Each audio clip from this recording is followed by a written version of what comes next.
Dear student, आपका बहुत बहुत स्वागत है। आप देख रहे हैं मास्टर साहब और हमारा नाम है आयुष। तो स्टूडेंट, आज का जो ये वीडियो है, इस वीडियो में हम लोग जो टॉपिक पढ़ने वाले हैं उसका नाम है अनुवाद। और अनुवाद का ये है लेक्चर नंबर 2। तो जो भी बच्चे लेक्चर नंबर 1 नहीं देखे हैं तो आप डिस्क्रिप्शन में से प्लेलिस्ट को क्लिक करके लेक्चर नंबर 1 को भी देख लीजिएगा। और जो भी नए बच्चे हैं उनका चैनल पे बहुत बहुत स्वागत है। चैनल को सब्सक्राइब करके बेल नोटिफिकेशन दबा दीजिए और शामिल हो जाइए फूफा जी की क्लास में। तो चलिए स्टूडेंट, स्टार्ट करते हैं आज का टॉपिक अनुवाद। और एकदम जो है अनुवाद को जीरो लेवल से पढ़ाएंगे। और यह जीरो लेवल का मतलब होता है एकदम माइनस लेवल। कहने का मतलब है कि यह मान के ही पढ़ा रहे हैं कि क्लास 10th में ही पहली बार आप अनुवाद पढ़ने आए हैं। तो उम्मीद और विश्वास करते हैं कि लेक्चर 1 जो है अनुवाद का आप देख लिए होंगे, तभी लेक्चर 2 पे टपके हैं। ठीक है जी सर हम नए बच्चे हैं सर, नहीं देखे हैं। कोई बात नहीं है, आज के लेक्चर को देखने के बाद लेक्चर 1 को भी देख लीजिएगा। एकदम सीरियली से आइएगा, अनुवाद में कोई दिक्कत आपको नहीं होगा। तो थोड़ा सा रिकैप करते हैं पिछले क्लास का। तो पिछले क्लास में आप क्या देखे थे? अनुवाद में एकदम छोटा छोटा क्वेश्चन आप देखे थे। और आपने क्या देखा था कि शब्दरूप का यूज कैसे होता है। आपके मन में ये हमेशा सा क्वेश्चन रहता था कि सर ये शब्दरूप तो सभी टीचर बोलते याद कर लो याद कर लो, इसका यूज कैसे करते वो बताइए। तो पहले क्लास में आपको बताए थे कि किस तरीके से शब्दरूप का यूज किया जाता है।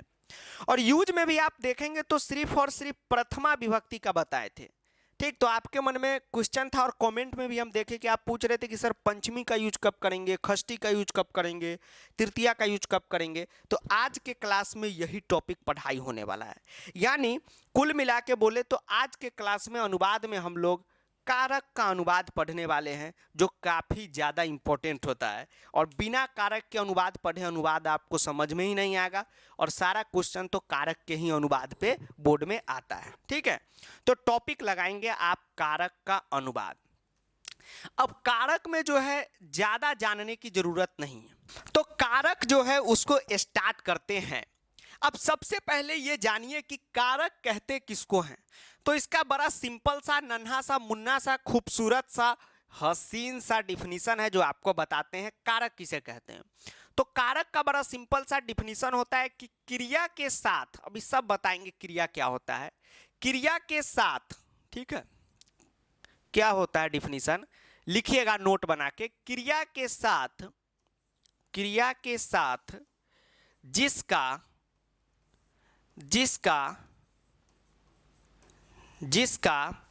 सीधा संबंध हो,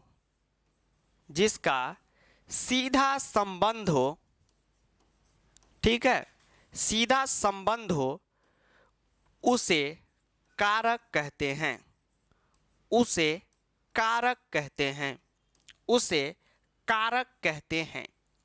अब यहां पर हमने क्या लिखा बउआ? यहां पे हमने लिखा कि कारक किसे कहते हैं। तो इसका डिफिनीशन आया कि क्रिया के साथ जिसका सीधा संबंध हो उसे कारक कहते हैं। यानी कि क्रिया के साथ जो भी रिलेशन में रहेगा, रिलेशनशिप में रहेगा, उसे हम लोग क्या कहेंगे? कारक कहेंगे। अब आप कहेंगे कि सर ये बात तो आपका बड़ा अच्छा ढंग से हम समझ गए कि क्रिया के साथ जिसका सीधा संबंध होगा उसे ही कारक कहेंगे। ठीक है सर, समझ गए। सर ये क्रिया क्या है? तो पहले लेक्चर में भी आपको बताए थे, फिर से बता देते हैं कि जिस शब्द से किसी काम के होने का बोध हो उसे हम क्या कहते हैं? क्रिया कहते हैं। जैसे पढ़ना, खेलना, लिखना, चैटिंग करना, ये क्या है? काम है, तो ये क्रिया है। अब हम बोले राम, मोहन, राहुल, आदित्य, जो अभी स्क्रीनशॉट लेने वाला है, जी सर, तो ये क्या है? एक नाम है, तो ये क्रिया है? नहीं है। सर राहुल क्रिया नहीं है? नहीं। राहुल अगर हम बोलते हैं तो उससे कौन सा काम होने का पता चलता है? Yes sir. तो राहुल क्या है सर? करता है।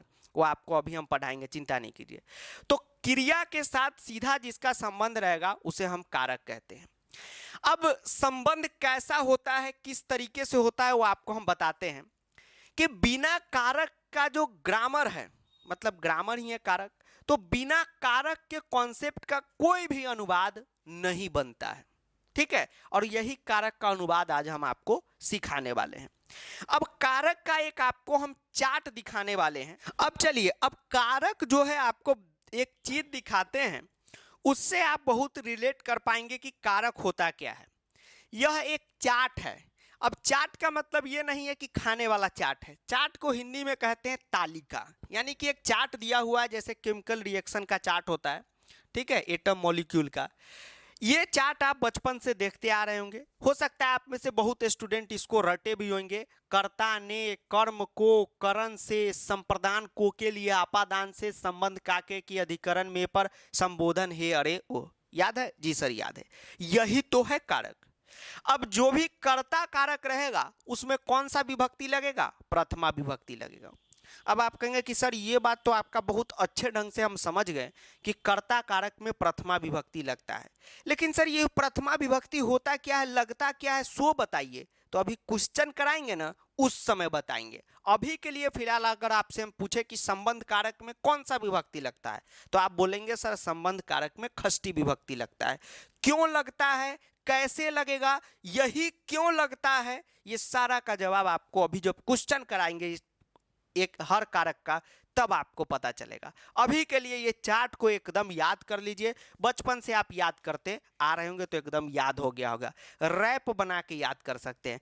कर्ता ने कर्म को करण से संप्रदान को के लिए आपादान से, अभी टोनी का कर मोनी का कर देख लेगा तो इसका रैप बना देगा, ठीक है। तो कर्ता ने कर्म को, विभक्ति भी सर याद करना होगा, याद कीजिए, देखिए कर्ता ने फर्स्ट आया तो प्रथमा विभक्ति, कर्म को कर्म आया दूसरा विभक्ति, ठीक है, करण से आया करण आया तीसरा विभक्ति।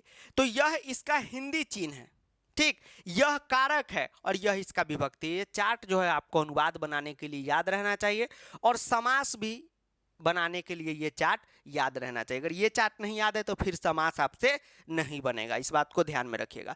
अब एक एक चीज को है एकदम डिटेल में बताते हैं और इसका अनुवाद आपको कराते हैं। कॉन्सेप्ट में बस आज के लिए इतना ही रहेगा। अब चलिए कॉन्सेप्ट के साथ क्वेश्चन करते हैं। अब जो पहला कारक हमें पढ़ना है उसका नाम है कर्ता कारक। उसका नाम क्या है, कर्ता कारक। अब समझिए कि कर्ता कारक होता क्या है। तो कर्ता कारक का बहुत सिंपल सा डिफिनीशन है कि जिस शब्द से नहीं, जिस शब्द से नहीं, जो काम को करता हो, इसको हम शुद्ध भाषा में ऐसे लिखेंगे कि जो क्रिया के संपादन में मुख्य किरदार निभाता हो, लेकिन वो काफी टफ हिंदी हो जाएगा। सीधा अभी के लिए सिंपल आप याद करेंगे कि जो काम को करता हो, जो काम को करता हो, ठीक है, जो काम को करता हो उसे कर्ता कारक कहते हैं, ठीक है, उसे कर्ता कारक कहते हैं, उसे कर्ता कारक कहते हैं, उसे कर्ता कारक कहते हैं। ये सिंपल डिफिनीशन आपको याद रखना है।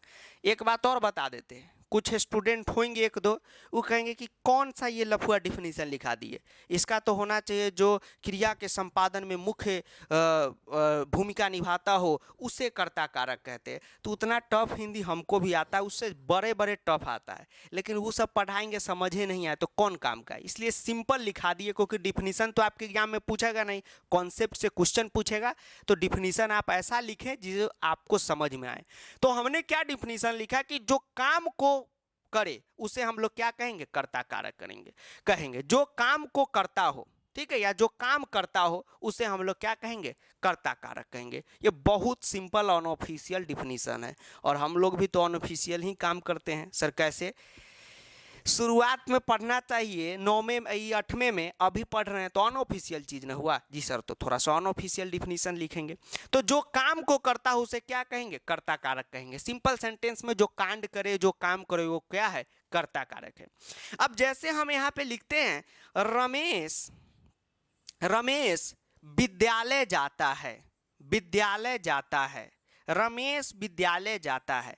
अब बताइए कि इसमें कर्ता क्या है, आप बताएं इसमें कर्ता क्या है। रमेश विद्यालय जाता है, आपसे पूछे कि इसमें कर्ता क्या है, अब आप ढूंढिए इस सेंटेंस में कर्ता कौन है। अगर आपसे हम पूछते हैं कि कर्ता बताओ तो इसमें कर्ता कौन है, बताइए। तो आप क्या देखेंगे कि सर रमेश विद्यालय जाता है, यानी जाने का काम हो रहा है। सबसे पहले कर्ता ढूंढने के लिए ये देखिए कि क्या इस सेंटेंस में काम हो रहा है, क्या इस सेंटेंस में काम हो रहा है। सर कैसे पता चलेगा? तो रमेश विद्यालय जाता है, जाने का काम हो रहा है, तो जब भी काम होगा तभी कर्ता होगा। इस बात को दिमाग में बैठाइए।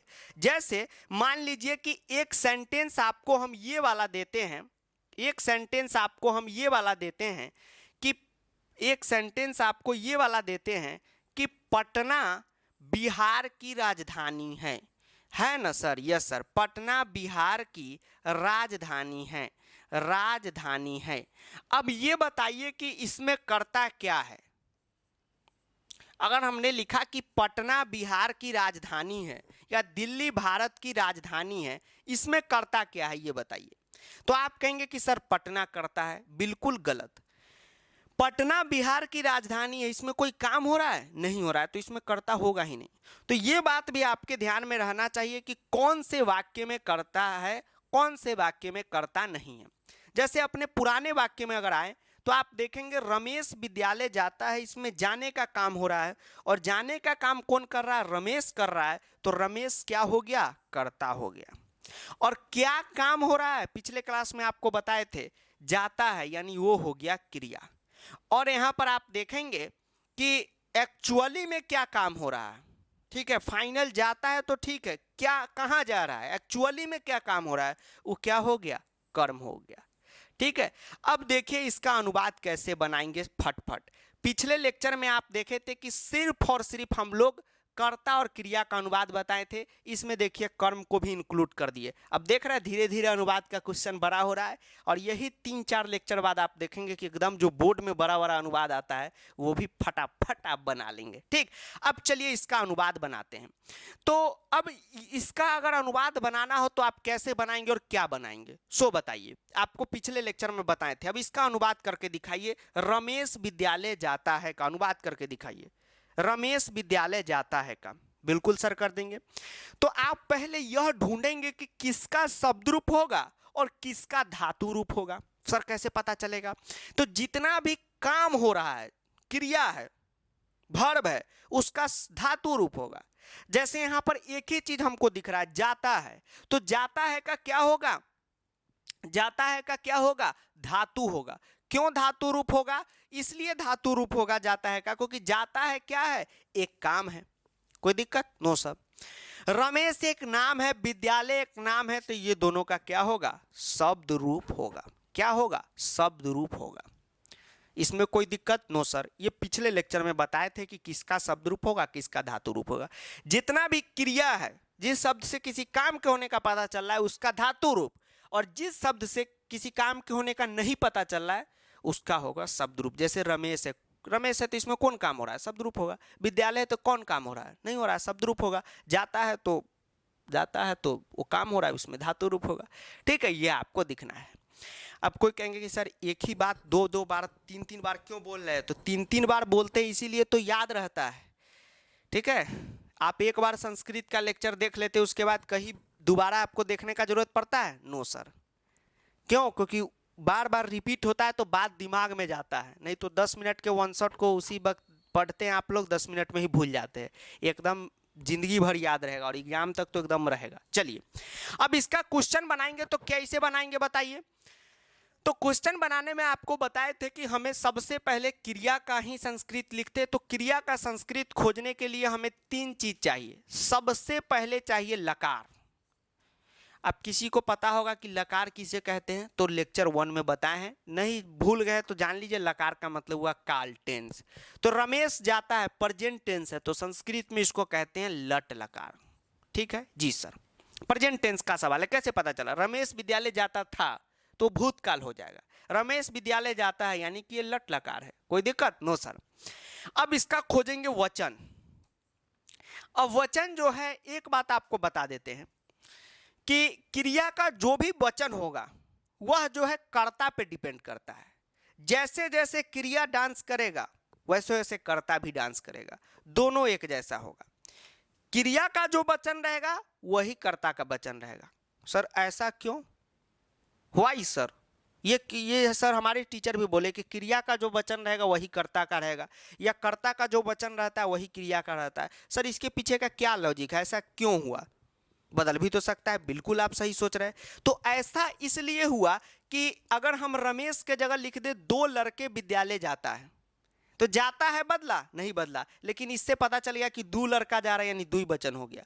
अगर हम कहें कि पूरा मोहल्ला विद्यालय जाता है, तो कितना वचन का सवाल हो गया? सर पूरा मोहल्ला जाता है यानी कि सर ये तो बहुवचन हो गया। तो जाता है तो ऐसे ही था, करते को चेंज करते गए तो देखे वचन बदल गया। इसीलिए क्रिया का वचन कर्ता पे डिपेंड करता है। फिर रमेश विद्यालय जाता है, एक ही रमेश जा रहा है, इसलिए वचन क्या हो गया? अमिताभ बच्चन? नो सर, एक वचन।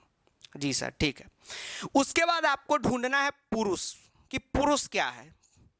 अब कर्ता का पुरुष जो है, क्रिया का पुरुष एक ही चीज होता है, जो कर्ता का पुरुष रहेगा वही क्रिया का पुरुष रहेगा। ठीक है, तो रमेश का पुरुष क्या होगा? तो आपको पिछले ही लेक्चर में एक चार्ट दिए थे, बोले थे कि इसको एकदम ध्यान में रखना है। अगर बड़ा चार्ट लगे तो बस ये वाला चार्ट एकदम सिंपल शॉर्ट भाषा में याद कर लीजिए कि अहम अवाम वयम उत्तम पुरुष है, त्वम युवाम युवम मध्यम पुरुष है, यानी कि तुम, तू, तुमने, तुम दोनों ने, तुम लोग, जो जो तुम ताम वाला चीज है वो मध्यम पुरुष है। और जितने भी मैं, मैंने, हम दोनों ने या हम लोग वाला जो चीज है वह क्या है? उत्तम पुरुष है। और इसके अलावा जो भी बचा वो सब प्रथम पुरुष है। तो क्या रमेश इस चार्ट में आता है? No sir. तो रमेश क्या है? प्रथम पुरुष है। और जितना भी बाबू नाम होता है वो सब क्या होता है? प्रथम पुरुष ही होता है। ठीक है, चलिए, जैसे एक क्वेश्चन था पिछले बार बोर्ड में, दिल्ली भारत की राजधानी है, तो बच्चा सब पूछ रहा था, ठीक है, कि सर दिल्ली कौन सा पुरुष है? अरे बाबू दिल्ली नाम है तो प्रथम पुरुष है। अब देखिए क्रिया का काम हमारा हो गया, अब इतना ही चीज से क्रिया हमारा हो जाएगा। अब जो है, अब हम लोग को रमेश का जो है क्या लिखना है? संस्कृत लिखना है। तो क्रिया कैसे पता चलेगा? तो अब जाता है का क्या होगा? तो जाता है का सर धातु रूप होगा, आप बताए थे, क्योंकि क्रिया है। अब जाता है का कौन सा धातु रूप होगा? तो धातु रूप आप 9th में भी पढ़े होंगे, नहीं पढ़े तो जान लीजिए। जाता है यानी गम धातु, गच्छति वाला धातु याद है ना? जी सर वही होगा। तो अब गम धातु के बाजार में आप जाएंगे, जी सर, तो आपको जो है ऐप पे सारा नोट्स वगैरह धातु तो सब दे दिए हैं, ठीक है, और इसके लिए कोई पैसा नहीं लग रहा है। ठीक, तो जाके ऐप पे से डाउनलोड कर लीजिएगा। अभी क्वेश्चन बताते हैं, उसके बाद बताते हैं कि किस तरीके से आपको सब डाउनलोड करना है। अब देखिए, जैसे आप धातु रूप में आएंगे तो आप देखेंगे कि यहाँ पर गम धातु कहाँ पे है? ये तो पठ धातु है। अच्छा, गम धातु नहीं दिया है, कोई दिक्कत नहीं है, गम धातु भी पठ धातु के जैसा ही होता है, पिछला लेक्चर में आपको बताए थे। चलिए ये देखिए, अब देखिए, अब धातु रूप में जब आप आएंगे तो 3 चीज खोजेंगे। ठीक, ऐसे रुक जाइए, हम गम धातु लगा देते हैं, दोनों सेम ही है। जैसे यहां पर क्या है कि, एक मिनट,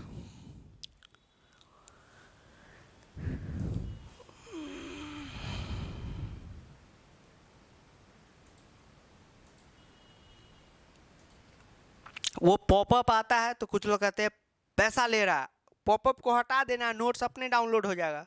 तो उसके लिए कोई पैसा थोड़ी लिया जा रहा है, वही आपको बताएं। देखिए, अब गम धातु में आप आए, गम धातु में आए, जी सर। अब देखिए गम धातु में आपको बहुत सारा लकार दिखेगा, लेकिन हम लोगों का क्वेश्चन कौन से लकार का था? तो लट लकार का था, प्रथम पुरुष का था, एक वचन का था। ठीक, तो हम लोग भी लट लकार में आएंगे। ये तो लिरिट लकार है, लट लकार का मतलब होता है वर्तमान काल। प्रथम पुरुष में आएंगे, एक वचन में आएंगे, तो हमारा क्या सेंटेंस बनेगा? गच्छति बनेगा। यानी कहने का मतलब ये है, एक बार और देख लीजिए, रुकिए लगा ही देते हैं। देखिए ये सब लगाना जो है अच्छा बात नहीं है सर। क्यों? क्योंकि ये सब बहुत बेसिक चीज़ है, आपको याद होना चाहिए। सर इतना बड़ा बड़ा याद करेंगे, ट्रिक से याद कर लीजिएगा। एक धातु आप याद कर लिए ना, गम, तो समझिए कि आपको उस पर 80-90 धातु याद हो जाएगा। सर कैसे? गच्छति गच्छता गच्छन्ति, तो अगर पठ बोले तो वही चलता है, पठती पठता पठन्ति, बस आगे का फॉर्मेट बदलना है। सर ऐसा होता है? बिल्कुल होता है। ये देखिए क्या है, देखिए क्या है, पठती पठता पठन्ति है, जी सर। गम धातु में क्या है बताइए? गच्छति गच्छता गच्छन्ति, तीतन तीसी था आमी आवामा, हो गया, बन गया। अब हम लोग लट लकार में आएंगे, गम धातु में। सर गमे में क्यों है, पठ में क्यों नहीं है? क्योंकि जाने का धातु होता है गम। सर ऐसा, तो धातु का मतलब क्या हो गया? वर्ब हो गया। खेलने का क्या होता है? प्ले होता है, ईट लगा देते हैं, नो सर। तो उसी तरह यहाँ भी है, ठीक है। अब देखिए आप आएंगे प्रथम पुरुष में एक वचन में गच्छति आपको मिल गया, यानी कि जाता है का जो संस्कृत होगा वो क्या होगा, गच्छति होगा। ये पिछले लेक्चर में भी बताए थे। अभी 2 लेक्चर जो है काफी एकदम एक एक चीज को 2-2 बार 3-3 बार छोटी छोटी चीजें बताएंगे ताकि आगे भविष्य में कोई भी आपको दिक्कत ना हो। तो जाता है का संस्कृत क्या बन जाएगा, गच्छति बन जाएगा। कोई दिक्कत नो सर। अब देखिए रमेश का शब्दरूप होगा, रमेश करता है। अभी आपको पढ़ाएं कॉन्सेप्ट की कर्ता में कौन सा विभक्ति होता है, तो कर्ता कारक में जो है प्रथमा विभक्ति होता है। तो अब रमेश के शब्दरूप में आप जाएंगे तो रमेश जो है पुल्लिंग है। सर कैसे पता चला, तो रमेश किसी स्त्रीलिंग लड़की का नाम सुने हैं रमेश कुमार, नहीं सर नहीं सुने हैं। तो रमेश एक पुल्लिंग शब्द है। अब वो चलता है बालक पे, तो सर बालक पे क्यों चलता है, तो बालक भी पुल्लिंग है। तो बालक पे चलने का मतलब हुआ कि इसका शब्दरूप एकदम बालक जैसा होगा। ठीक है जी सर। अब बालक पुल्लिंग कैसे है सर, तो बालक पुल्लिंग है और बालक का उच्चारण करते हैं तो प्रत्यय में आपको पढ़ना है बालक, अ निकलना मतलब अक्रांत है। रमेश में भी आप अंतिम साउंड निकालिए, अ ही निकलेगा, रमेश अ निकल रहा है, दोनों पुल्लिंग है, एक जैसा होगा। तो आप प्रथमा विभक्ति में आएंगे। सर क्यों आएंगे, क्योंकि रमेश करता है, कर्ता का हमेशा प्रथमा विभक्ति होता है। अब प्रथमा विभक्ति में भी एक रमेश है तो एक वचन में आएंगे, बालक है तो वहां पर क्या हो जाएगा बाबू, वहां पर हो जाएगा रमेश, यानी रमेश का जो संस्कृत है वह क्या हो जाएगा, वह हो जाएगा बाबू रमेश, रमेश, क्योंकि बालक जैसा ही होगा तो रमेश हो गया। ये बन गया। अब इसको रफ कर दे जी सर, ये तो अब कोई काम का नहीं रहा। ठीक, चलिए रफ नहीं करते, नीचे लिख देते हैं। चलिए देखिए क्वेश्चन क्या था, रमेश विद्यालय जाता है, तो रमेश का तो रमेशा हो गया। क्यों हो गया बता दिए, रफ इसीलिए नहीं किया क्योंकि नोट्स आपको देंगे गच्छति। अब विद्यालय का संस्कृत हो जाएगा विद्यालयम। अब यहां पर बता रहे, रुकिए ध्यान से रुकिए, विद्यालयम। यहां पर ऐसे बुनका भी देंगे ना तो उसका भी लॉजिक आपको बताएंगे कि क्यों दिए, इसलिए घबराना नहीं है। तो रमेशा विद्यालयम गच्छति, तो ये दोनों तो हो गया। सर विद्यालयम कैसे हुआ, तो आपको अभी हम बताए हैं कि विद्यालय जो है वो क्या है, तो विद्यालय सर हमको नहीं पता, कर्म है। और कर्म में कौन सा विभक्ति लगता है, अभी आपको चार्ट में बताए हैं कि कर्म में लगता है द्वितीया विभक्ति। तो सर कैसे पता चलेगा, हाँ, कर्म में लगता है द्वितीया विभक्ति। सर कैसे पता चलेगा कर्म में द्वितीया विभक्ति लगता है, चार्ट से याद कीजिए, कर्म कारक में द्वितीया विभक्ति लगता है। तो जब आप विद्यालय शब्द रूप में जाएंगे तो आप देखेंगे कि द्वितीया विभक्ति में आपको 3 मिलेगा, एक वचन में भी, द्विवचन में भी, बहुवचन में भी। लेकिन आप क्या देखेंगे कि आप रमेश एक ही विद्यालय जाता होगा कि 2-3 विद्यालय, तो आप खुद कहेंगे सर एक विद्यालय जाता होगा, हम भी एक ही स्कूल जाते हैं। तो एक वचन द्वितीया विभक्ति विद्यालय शब्द रूप का देखेंगे। द्वितीया क्यों लगाएं, क्योंकि कर्म कारक है, कर्म में कौन सा विभक्ति, द्वितीया विभक्ति, और एक विद्यालय तो एक वचन विद्यालय शब्द रूप। अब आप देखेंगे बालक जैसा ही होता है तो विद्यालय में यहाँ पर लिख दिए। ठीक है, चलिए विद्यालय का अलग होता है, उसको आप देख लेंगे। तो रमेश विद्यालयम गच्छति, यह जो है आपका बन गया क्या, सेंटेंस बना। कर्म वाला भी सेंटेंस आप सीख लिए। तो 2 कारक जो है आपका अब कंप्लीट हो रहा है। कौन कौन सा कारक, तो आपने क्या देखा कि आपका कर्ता कारक कंप्लीट हो गया कि कर्ता में कैसे आप विभक्ति लगाएंगे, कर्म हो गया कि कर्म में आप कैसे विभक्ति लगाते हैं। अब एक क्वेश्चन जो है बना के बताइए, तब हम समझ जाएंगे कि आपका जो है कॉन्सेप्ट सही है। अब देखिए एक क्या 3-4 क्वेश्चन लिखते, वीडियो पॉज करके नीचे कॉमेंट में बताइएगा, और जो है सही वाला को हम पिन कर देंगे। ठीक है, चलिए अब बनाते हैं। चलिए अब क्वेश्चन लिख लीजिए, बना के बताइए क्वेश्चन से। अब रमेश ही रखते हैं। रमेश पुस्तक पढ़ता है, वही सवाल है, कुछ इसमें बदला नहीं है। ठीक है, चलिए रमेश पुस्तक पढ़ता है, रमेश पुस्तक पढ़ता है। देखिए स्लो में इसलिए पढ़ा रहे हैं, स्लो कहने का मतलब कि छोटा छोटा कॉन्सेप्ट जो है डिटेल में बता रहे हैं, क्योंकि अभी 3 क्लास इसी तरीके से चलेगा, उसके बाद तो इतना अच्छा आपका अनुवाद हो जाएगा मत पूछिए। जब बोर्ड वाला अनुवाद कराएंगे धीरे धीरे आपका लेवल बढ़ाएंगे। पिछला में देख रहे थे 2 शब्द दे रहे थे, अब 3 कर दिए, ये चलेगा आपका 5-6 शब्द तक। रमेश पुस्तक पढ़ता है। उसके बाद ये बनाइए कि 2 लड़के विद्यालय जाते हैं, 2 लड़के विद्यालय जाते हैं, 2 लड़के विद्यालय जाते हैं, 2 लड़के विद्यालय जाते हैं। कमेंट करते रहिएगा, पिन जो है एक वीक बाद हम कर देंगे, इसलिए क्योंकि सबका मैसेज आ जाएगा तो ठीक रहेगा। या आप लोग बोलिएगा तो थोड़ी देर में ही कर देंगे। 2 लड़के विद्यालय जाते हैं, ठीक है, ये बनाइए। उसके बाद ये बनाइए कि सीता, रुकिए बहुवचन का सवाल देते हैं।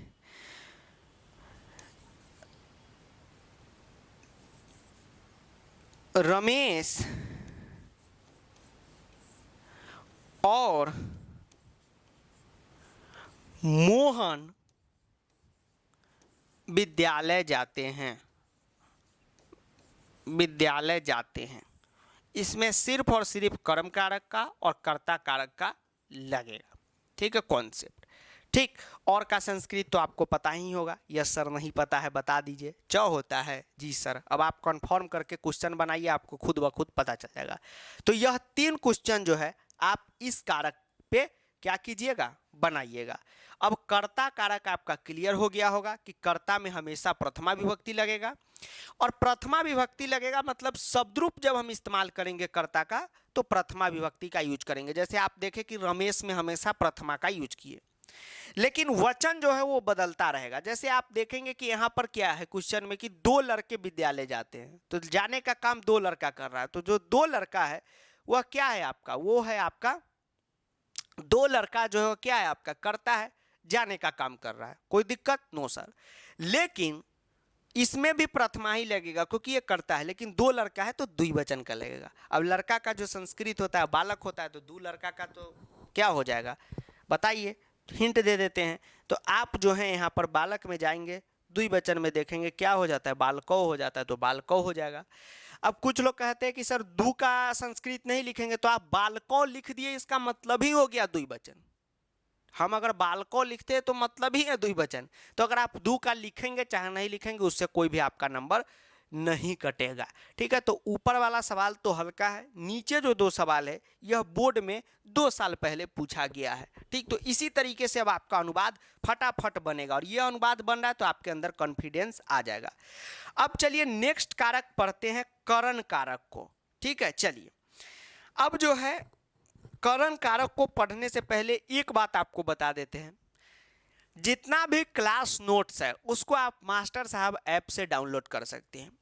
और क्लास नोट्स आप डाउनलोड कीजिएगा तो उसका क्या फ़ायदा होगा कि बहुत ज़्यादा आपको हेल्प मिलेगा। और दूसरा फ़ायदा आपको बताते हैं, जब आप लोग क्वेश्चन बनाते हैं तो आप लोग शब्दरूप जो है, आपके पास तो बुक होगा नहीं, कोई दिक्कत नहीं, बुक नहीं है। आप क्या करते हैं, जैसे हम विद्यालय शब्दरूप बोले तो तुरंत आप विद्यालय शब्दरूप गूगल पे सर्च कर लेते हैं। तो गूगल अंकल का जितना भी शब्द रूप है चाहे धातु रूप है, उस सब गड़बड़ है बउआ, ठीक है। तो कभी भी गूगल पे भरोसा मत कीजिए संस्कृत के लिए। संस्कृत में क्या है, एक धातु हलन छूटा सब गुरगोबर हो गया। इसलिए जो जो सही है वह आपको हम ऐप पर दे रहे हैं, इसलिए ऐप जो है डाउनलोड कीजिएगा ताकि आपका सवाल सही सही बने। गूगल पे एक शब्द रूप आप सर्च कीजिएगा, बालक का तो कोई वेबसाइट है वो डाल दिया हुआ है बालकम बालकौ बालक, क्योंकि वो टाइप किया तो प्रथमा विभक्ति छूट गया और कंप्यूटर जो बालकम को प्रथमा कर दिया, ऐसे ऐसे कर दिया। अब मैथ साइंस तो आप लोग रेगुलर पढ़ते हैं तो 2 मिनट में डाउट पकड़ लेते हैं, अरे गलत बना रहा है। संस्कृत में जो दिखा दिया, अगर आपको बोल दिए कि बालकस्य प्रथमा विभक्ति है, एक्सेप्शन है, याद कर लो, तो आप कभी क्वेश्चन नहीं करेंगे, आप सट से याद कर लेंगे कि सर बोले। तो इसीलिए बोल रहे हैं कि जो सही है वही शब्द रूप धातु रूप हम ऐप पर देते हैं, इसलिए आप उसको डाउनलोड कीजिएगा। क्योंकि आप अगर गूगल पे से सर्च करके कोई भी धातु अनुवाद बना रहे हैं या गूगल पे से हिंदी ट्रांसलेशन कर रहे हैं, सब गुरगोबर हो जाएगा, इसलिए आपको बता रहे हैं, ठीक है। और आपको जो है यहाँ पर डाउनलोड कीजिएगा नोट्स, तो एकदम फ्री नोट्स है, इसके लिए कोई भी फी आपको नहीं लग रहा है। कोई पॉपअप शो हो तो उसको क्रॉस कर दीजिएगा और रेटिंग जो है 5 कर दीजिएगा। इससे क्या होता है कि गूगल प्ले स्टोर जो है ऐप को अपने प्ले स्टोर पे बने रहने देता है, ठीक। और रेटिंग गिरता है तो वो निकालने का वहाँ से डेरा खाली करवा देता है, ठीक है। जैसे आप रेंट जमा नहीं कीजिएगा तो डेरा खाली, तो वह रेट जमा नहीं होगा तो डेरा खाली, तो न रहेगा ऐप, न रहेगा नोट्स, तो न होगा पढ़ाई, ठीक है। तो पढ़ाई लिखाई बिनाई कढ़ाई दवाई सिंचाई सब होना चाहिए। चलिए अब आगे जो है कारक में बढ़ते हैं। चलिए अब अगला कारक पढ़ते हैं। उससे पहले प्रो बैच के बारे में बहुत ज़्यादा क्वेरी रहता है तो आपको बता देते हैं। देखिए संस्कृत प्रो बैच एक ऐसा कोर्स है जिसमें आपका संस्कृत इतना बेहतर ढंग से कंप्लीट हो जाएगा बोर्ड के लिए कि आप अगर कुछ भी नहीं पढ़े हैं और कुछ भी नहीं आता, आपको कोई आइडिया नहीं है, फिर भी आपको इतना बेहतर तैयार कर दिया जाएगा कि आपका संस्कृत में फुल मार्क्स तो आएगा ही आएगा, और 95 98 से तो नीचे आपका आएगा ही नहीं आएगा। इस बात को एकदम दिमाग में बैठा लीजिए। प्रो बैच से आपका फुल मार्क्स आता है, भले आपका स्थिति संस्कृत में कैसा भी हो। इसके पीछे का कारण है कि बहुत अच्छे ढंग से पर्सनली मेहनत करके आपको हम प्रो बैच में तैयार करते हैं।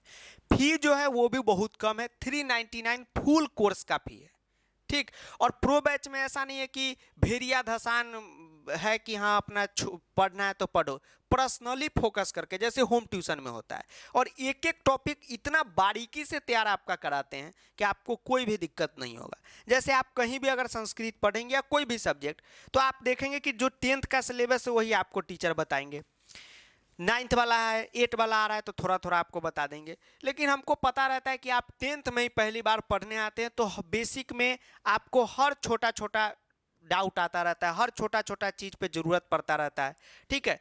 तो उस तरीके से कोर्स डिजाइन करके आपका तैयारी करवाते हैं। कहने का मतलब ये है कि जैसे आप स्कूल ट्यूशन में जाएंगे तो क्या होगा, 1-2 बेसिक आप पूछ लेते हैं टीचर से, खुद आपको शर्म आता है, ठीक है, क्योंकि आपको हर टॉपिक में दिक्कत रहता है। समझ रहे बात को? तो यहाँ पर क्या है कि आप जो है हमसे जुड़ते हैं तो एक एक टॉपिक आपका तैयार हो जाएगा, और जो जो बेसिक चीज आएगा वो सब आपको उसमें कवर करा देंगे। तो कहने का मतलब है कि जैसे आपको प्रो बैच में हम संधि पढ़ा दिए तो हो गया, आप संधि समाप्त, अब एक क्वेश्चन जो है आपसे नहीं छूटेगा, ये बात का ध्यान रखिए। उसके बाद एक बिगेस्ट डाउट रहता है कि सर एक बात बताइए, तो ये बैच है तो सर इसमें तो स्टूडेंट है तो क्या दूसरे टीचर आके पढ़ा देते हैं? नहीं बाबू, ऐसा गलत काम नहीं करते। हम पढ़ा रहे हैं तो हम ही पढ़ाते हैं वहाँ भी, और हम ही आपका पर्सनली तैयारी करवाते हैं। इसीलिए तो हमारा इतना टाइम चला जाता है। तो ऑफलाइन भी अभी बंद है, यूट्यूब पे भी लेक्चर में डिले हो जाता है, लेकिन अगर जिम्मेदारी उठा ली है तो इसको निभाना भी हमको आता है। इसलिए बोल रहे हैं कि जिनको भी लग रहा है कि संस्कृत में हमको दिक्कत है तो आप निश्चित तौर पर प्रो बैच को ज्वाइन कीजिएगा, इसमें सारा काम आपका हो जाएगा। भले आपको कितना भी दिक्कत है बेसिक में, कोई टेंशन नहीं, आपके अंदर चाह हो गया ना कि पढ़ना है तो हो गया, आपका जो है कंप्लीट हो गया। क्योंकि हमको पता है कि एक एक चीज में आपको डाउट होता है, इसलिए कुछ भी पढ़ाएंगे तो जितना नीचे का चीज है सब आपको बताएंगे। और लेक्चर देख रहे हैं आपको कितना अच्छा से समझ में आ रहा है, तो आप बिल्कुल भी टेंशन नहीं लीजिएगा। एक डिटेल वीडियो बना दिए हैं, उसको देख लीजिएगा, और कोई भी क्वेरी रहेगा तो आप इस पर मैसेज कीजिएगा, आपको जवाब दे दिया जाएगा, ठीक है। चलिए, उसके बाद इसमें और डाउट रहता है कि सर इसमें ग्रामर ही पढ़ाई होगा, तो नहीं, ऐसा नहीं, ग्रामर तो पढ़ाई होगा ही, बुक का भी पढ़ाई होगा, और ईच एंड एवरी टॉपिक पढ़ाई होगा, ठीक है। इसलिए कोई टेंशन नहीं लेना है कि ये टॉपिक सर यहाँ पढ़ेंगे वो कहाँ पढ़ेंगे, सारा चीज कर देंगे, ठीक है। ऐसा कुछ भी नहीं है कि नहीं होगा, और जितना आपका डाउट है वो भी आपका पर्सनली क्लियर होता है, तो कोई भी टेंशन नहीं लेना। इस बैच में जो है आपका एकदम अच्छे ढंग से कंप्लीट हो जाएगा, और पढ़ाई समझ में आएगा, इस बात की फुल गारंटी है। और यह तो बोलने से नहीं होता, आप खुद पढ़ रहे हैं तो आपको पता लगता होगा कि हाँ हम दूसरा जगह पे संधि पढ़ रहे हैं तो हमारा क्या स्थिति है, और सर से पढ़ रहे हैं तो क्या हमको समझ में आ रहा है कि नहीं आ रहा है, तो एकदम आपका अच्छे ढंग से हो जाएगा। तो प्रो बैच को तो एकदम निश्चित ज्वाइन कीजिए, ठीक है। कोई प्रमोशन, हम प्रचार उतना इंटरेस्टेड नहीं है प्रचार में, ठीक है। हम जो बात है ये फायदा आपको बहुत पहुंचाता है, इसलिए हम बोलते हैं, क्योंकि हर साल हम देखते हैं, ठीक है। ऐसा आपको बता रहे हैं कि इसको एकदम ज्वाइन कीजिए, ठीक है। स्कूल में आप इतना फी दिए होंगे, उससे ज़्यादा आप सीख लेंगे 399 में, ठीक। और पढ़ते हैं आप हमसे, आपका इतना हेल्प होगा स्कूल एग्जाम में, बोर्ड में भी होगा, तो 399 आप संस्था को दे देते हो तो उससे कोई आपका न घटने वाला है, उससे आपका बरकत ही होगा और आप आगे ही बढ़ेंगे, ठीक। और सब थोड़ा मैनेज उनेज भी करना रहता है, तो थोड़ा सा फाइनेंशियल मदद होना भी चाहिए टीचर का, और कोई बात नहीं है। आगे क्या कहें, चलिए अब आगे बढ़ते हैं। अब देखिए, करण कारक जो है उसको हम पढ़ते हैं। अब देखिए, करण कारक किसे कहते हैं, तो ये कोई कुमकुम भाग का करण लोदरा नहीं है, ठीक है। हाँ सर, कुमकुम भाग का करण लोदरा। करण कारक का मतलब क्या होता है कि क्रिया के करने में, क्रिया के करने में या क्रिया के संपादन में, संपादन मतलब होता है फिनिशिंग, क्रिया के संपादन में जो अत्यंत सहायक हो या जो सहायक हो उसे उसे करण कारक कहते हैं, उसे करण कारक कहते हैं। अब देखिए एक चीज यहां पर दिमाग लगाइए, अब यहां पर हम डिफिनीशन लिखें तो आपने क्या देखा कि आपने देखा कि चलिए सर ये बात तो हमको समझ में आ गया, ये बात तो सर समझ में आ गया कि क्रिया के संपादन में जो अत्यंत सहायक होगा, यानी जो जिसके बिना वो काम होगा ही नहीं, उसे ही हम लोग कहेंगे करण कारक। और इसमें जो चिन्ह लगा रहेगा क्वेश्चन में 99% केस में से का चिन्ह लगा रहेगा। सर से कहाँ से आ गया? तो वही जो चार्ट आपको दिए हैं वहीं से आ गया। कैसे? तो सर यही कर्ता ने कर्म को करण से। अब देखिए, अब एक क्वेश्चन हम आपको लिख के बताते हैं, जो क्वेश्चन जो है बोर्ड का क्वेश्चन है। बोर्ड का क्वेश्चन मतलब होता है कि बोर्ड एग्जाम में पूछा गया क्वेश्चन। अब देखिए यहां पर एक सेंटेंस है कि वह मुख से बोलता है, वह मुख से बोलता है। मुख का मतलब हो गया मुंह, ठीक है, यानी कि ये माउथ। तो ये कारक का कैसे पता चला कि सर इसमें करण कारक है? तो देखिए कारक पता लगाने का यही है, डिफिनीशन से पता लगाइए या हिंदी चिन्ह से पता लगाइए।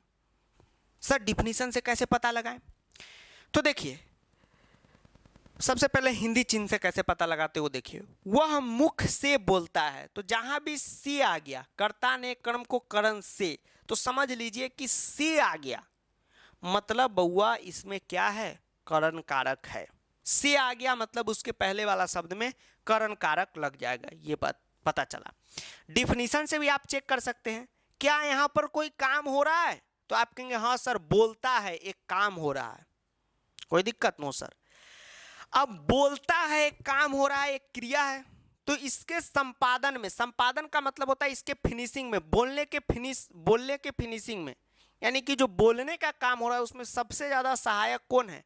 तो मुख है। अगर मुंह ही नहीं रहेगा तो बोलने का काम ही नहीं होगा। तो मुंह क्या है? करण कारक है। यानी जिसके बिना वो काम ही पॉसिबल नहीं हो, वही क्या है बाबू? करण कारक है। वही क्या है? करण कारक है। ठीक है, जिसके बिना वो काम ही ना हो वही क्या है? करण कारक है। कोई दिक्कत? No sir. से भी पता चल गया वह मुख से बोलता है। अब करण कारक में अभी आप चार्ट में देखें कि विभक्ति कौन सा लगता है? तृतीया विभक्ति लगता है। तो हम लोग क्या करेंगे? तृतीया विभक्ति का यूज करेंगे। किसमें? तो से में। तो से किसके लिए है? तो मुख के लिए, मुख से, यानी मुख से का जो संस्कृत होगा वह तृतीया विभक्ति होगा। यह हमको पता चला। अब इसका अनुवाद कैसे बनाएंगे? तो वेरी वेरी सिंपल अनुवाद, बहुत सिंपल अनुवाद है। बाकी का देखिए, वह मुख से बोलता है तो वह हो गया कर्ता। जी सर। वह का जो संस्कृत है आपको बताए थे कि वह का दो संस्कृत होता है, एक होता है स और एक होता है सा। तो सर आप तो बताए थे कि कर्ता का शब्द रूप होता है। बिल्कुल होता है, लेकिन वह जो है एक सर्वनाम है। ठीक है सर, सर्वनाम मतलब जैसे कैसे प्रोनाउन होता है ही का वह, ठीक है, संस्कृत में भी वह का संस्कृत शब्द रूप वगैरह पे नहीं चलता है, वह का, मैं का, ठीक है, जैसे आपको दिखाते हैं। देखिए ये सब का जो संस्कृत है ये सब शब्द रूप पे नहीं चलेगा। ये देखिए, ये देखिए, जैसे तुम है तो उसका त्वम होगा, तुम दोनों है तो युवाम होगा, तुम लोग है तो युवम होगा, मैं का हम दोनों का वाम, हम लोग का वयम। ये सब सर्वनाम है, प्रोनाउन है, इसका शब्द रूप पे नहीं चलेगा। ये सब करता होता है।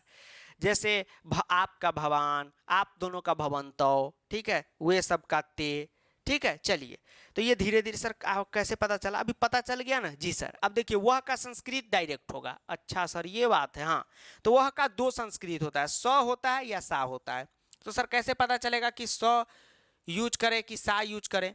कैसे पता चलेगा? तो देखिए वह मुख से बोलता है तो स होता है पुल्लिंग में, स क्या होता है? पुल्लिंग में, और सा होता है स्त्रीलिंग में। अब आप कहेंगे सर कैसे पता चलेगा कि यहाँ पर स्त्रीलिंग है कि पुल्लिंग है? ठीक है, तो ये भी आपको पता चल जाएगा। वह मुख से बोलता है, बोलने का काम हो रहा है, वह मुख से बोलती है। अगर स्त्रीलिंग रहता तो यहाँ सेंटेंस रहता बोलती है, तो सर बोलती है ऐसा रहता। हाँ ठीक है, तो वैसा तो कोई है नहीं। ठीक जी सर, तो यहाँ पर क्या हो जाएगा, संस्कृत स हो जाएगा वह का। अब क्रिया का आपको पता है कि क्रिया का जो है ढूंढने के लिए 3 चीज चाहिए, पुरुष चाहिए पहले, तो वह का जो पुरुष है क्या होगा, तो आपको पता है कि वह जो होता है प्रथम पुरुष होता है। रट ही लीजिए, इतना बड़ा चार्ट अगर आपको याद नहीं होता है तो दिमाग में बैठाइए। त्वम युवाम युवम अहम अवाम वयम, इसका हिंदी मतलब है तुम दोनों, तुम लोग, मैं, हम लोग, हम दोनों। ये चारों पांचों के अलावा हिंदी से चेक कीजिए, जैसे वह काम चेक कीजिए, वह इस लिस्ट में है, नो सर। वह का संस्कृत स इस लिस्ट में है, नो सर। तो नहीं है, तो ये मध्यम पुरुष उत्तम पुरुष नहीं होगा, तो प्रथम पुरुष होगा। तो वह क्या पुरुष क्या है, प्रथम पुरुष है। कोई दिक्कत, नो सर। सर ये पुरुष वाला चार्ट क्या है आप बताएं, लेक्चर 1 में भी बताएं। एक 16 मिनट का अलग से लेक्चर दे देंगे जिसमें एक्सप्लेन है। चलिए, बोलता है तो क्रिया हो गया प्रथम पुरुष का, वह बोलता है। चलिए, प्रथम पुरुष का हो गया। उसके बाद वह बोलता है, एक ही आदमी है तो एक वचन। जी सर, वह बोलता है, अभी प्रेजेंट टेंस, ये सारा क्वेश्चन अभी प्रेजेंट का ही कराएंगे। भूत में क्या है, वही क्रिया में भूतकाल का लगा देंगे, पास्ट टेंस का लट। तो सर बोलने का क्या धातु रूप होता है, तो आपको पता है वद धातु होता है। यस सर, वदे वाला न होता है। जी सर, और वद जो है सेम बाल, ये पठती पठत गच्छती की तरह चलता है। तो कैसे है, पठती पठत पठंती है, तो वो हो जाएगा वदती। अच्छा सर, ये बात है। हाँ, पठ धातु में ती लग गया, आगे गम धातु में गच्छ पे चलता है तो गच्छती लग गया। तो उसी तरह बोलने का है तो वद धातु में ती लगा देंगे, कोई दिक्कत नो सर। तो लट लकार प्रथम पुरुष एक वचन, वदती हो गया। तो बोलता है का संस्कृत क्या हो गया, वदती हो गया। ठीक है, इसीलिए तो बोले ये उतना धातु रूप कोई बच्चा थोड़ी याद करेगा। जी सर, तो बोलता है का क्या हो गया, वदती हो गया, बन गया। जी सर, अब मुख से का संस्कृत क्या होगा, तो मुख जो है इसका क्या हो जाएगा, शब्द रूप हो जाएगा। जी सर, अब हम मुख का संस्कृत देखेंगे तो उसमें तृतीया विभक्ति लगाएंगे। मुख जो है बालक पे ही चलता है। ठीक, चलिए, सब क्वेश्चन में तो बालक का यूज होगा ही, बालक लता फल, यही तो अनुवाद में यूज होता है। कैसे कैसे होता है अभी लास्ट तक कभी लेक्चर सीरीज फॉलो कीजिए ना, एकदम आएगा आपको। अभी ये हुलबुला जाते हैं आप लोग कि सर अभी इतना ही आया, सर इतना ही आया। पहले से बेहतर हो रहा है, पहले से परफॉर्मेंस बेहतर हो रहा है। जी सर, पहले से बेहतर हो रहा है तो एकदम होगा। अब आप बालक तृतीया में आएंगे, एक ही मुख से न बोलता होगा कि 10 को रावण थोड़ी है। ठीक है, क्वेश्चन है यहाँ पर, ये क्वेश्चन हम कराए थे तो एक बच्चा ये बहुवचन का लगा दिया था, मतलब ये रावण है जो इसको 10 गो 20 गो मुख है, मुंह है, रावण है। नो सर, ये तो एक ही आदमी इंसान है तो एक ही मुंह ना होगा। तो आप जो हैं तृतीया विभक्ति में एक वचन में जाएंगे तो क्या है, बालकेन है। तो आप देखेंगे बालक में एक्स्ट्रा क्या लगा, मूल शब्द का मतलब क्या होता है जानते हैं कि मेन में क्या लगा। जैसे मूल शब्द है बालक, इसमें एगो ये अनुस्वार जोड़ दिए, मतलब सॉरी 2 गो विसर्ग जोड़ दिए तो एक वचन प्रथमा का हो गया। यहाँ पर ऐसे लगा दिए तो द्विवचन हो गया। तो तृतीया में क्या लगाएं, ये बालक को अगर हटा दीजिएगा ये मूल शब्द को, तो एगो दंडी न लगा दिए। तो अगर मुख का तृतीया बनाना होगा तो क्या लगाएंगे, मुख का तृतीया बनाना होगा तो क्या लगाएंगे, मुख लगाएंगे। जी सर, और एगो डंटी ऐसे लगा देंगे, मुखेन। क्या है, बालकेन, मुखेन। अब जो है मुख का क्या हो जाएगा, मुखेन हो जाएगा, मुखेन हो जाएगा। ठीक है, तो ये आपका हो गया, अब बन गया सह मुखेन वदती। तो आपके स्कूल में बहुत बार टीचर कभी मुखेन लगा देते हैं, कभी यहाँ पे विद्यालयम हो जाता है, तो आप लोग सोचते रहते हैं अरे सर कैसे लगा दिए, कभी वो बताइए ना सर। ठीक, तो एक पूछे सर एक बताएं, अब बार बार तो आप डाउट पूछेंगे ही नहीं, तो वही हम आपको बताएं कि हमसे आप पढ़ रहे हैं तो बिल्कुल चिंता नहीं कीजिए। यहाँ पर एगो बुनका भी देंगे ना तो वो भी बताएंगे क्यों, क्योंकि क्यों का जवाब देने में मुझे बहुत मजा आता है। ठीक है, तो क्यों का जवाब मिलेगा, इसीलिए आपको बोले कि कोई टेंशन नहीं लीजिए, आराम से पढ़िए और दिक्कत लग रहा है कि एकदम सर संस्कृत की वजह से परसेंटेज गिरेगा, तो प्रो बैच आप ज्वाइन कीजिए। ये कोई प्रमोशन नहीं, आपका ही फायदा होगा, क्योंकि ज्वाइन करने के बाद आपका नंबर फिक्स हो जाएगा। तो इसी तरह हम उसमें तो हर चीज़ आपका पढ़ा देंगे सीरियल से, सिलेबस से एकदम। और जब ज्वाइन करते हैं तब से स्टार्ट होता है, तो और मज़ा आता है कि कुछ छूटता नहीं है, पर्सनल शेड्यूल बना के तैयारी करवाते हैं। तब कुछ भी चीज़ पढ़ा रहे तो वही बताए, कि ऐसा नहीं है कि वो स्कूल टीचर की तरह लिखे, हाँ सर वह का स्कूल में कैसे अनुवाद बनेगा। हम कोई स्कूल टीचर के खिलाफ नहीं, उनका फॉर्मेट बताते हैं जो गलत है, उस तरीके से नहीं पढ़ाना चाहिए। वो क्या है, वह का संस्कृत होगा सर डी सर, यहाँ पर तो बोलता है तो क्या बदती, एक तो पेट इतना लगे जैसे प्रेग्नेंट है, पुरुष टीचर भी वदती, हाँ मुख से तो क्या हो रहा है, मुखे नरे मुखे मतलब चलो दो चार को दो छोरा सब आगे जो है बैठा हुए बनाया हो गया। चलो अगला सवाल, रमेश विद्यालय जाता है तो रमेश का क्या हो जाएगा, रे रमेश, रे उसका क्या विद्यालय, ध ध ध ध ध ध ध ध लग रहा है कि बैल पकड़ना है। ठीक है, तो वो वाला काम होगा तो कै गो बच्चा समझेगा, कुछ कै एको को नहीं समझेगा। तो वो वाला काम नहीं है। जो यहाँ पर लिखेंगे उसके पीछे का लॉजिक होगा। लॉजिक पूछेंगे आप तो कहेंगे एक्सेप्शन, बाग एक्सेप्शन थोड़ी होता है। ये वदती कोई आदमी यहाँ पर मुखेन हो रहा है तो कोई फर गया है पेड़ पे से मुखेन जो तोड़ के, कोई ना कोई इसका आविष्कार किया होगा। पानानी किए थे ऐसे ग्रामर का आविष्कार संस्कृत का। एक बात हम बोले कि कोई ना कोई तो ये आविष्कार किया होगा, तो उससे जब पूछा गया होगा, दुनिया पूछा होगा ना कि तुम कैसे बता रहे हो कि मुखेन होगा, लॉजिक दिया होगा तभी तो ये वेरीफाई होके चल रहा है। जी सर, लॉजिक अगर नहीं देता तो अपना मन से हम तो अभी कह रहे हैं मुखानी हो जाएगा। ठीक है, संजय दत्त लिख देते हैं तो हो जाएगा, उसके पीछे का लॉजिक मांगेगा, कुछ नहीं लॉजिक के नाम पे पता है। यानी जो चीज़ है उसका लॉजिक है कि क्यों है। ठीक है, रूल है, रेगुलेशन है। ठीक, तो स्कूल वाली पढ़ाई यहाँ पर नहीं होती है, यहाँ पर होता है समझने वाली पढ़ाई। तो 3 कारक आपको पढ़ा दिए, उम्मीद करते हैं कि तीनों आपको बढ़िया ढंग से समझ में आया होगा। कोई यह ना समझे कि सर एक ही क्वेश्चन किए हर कारक पे हम लोगों ने, सर 3 कारक आप पढ़ाएं 3 क्वेश्चन आज किए, ऐसा नहीं है बाबू।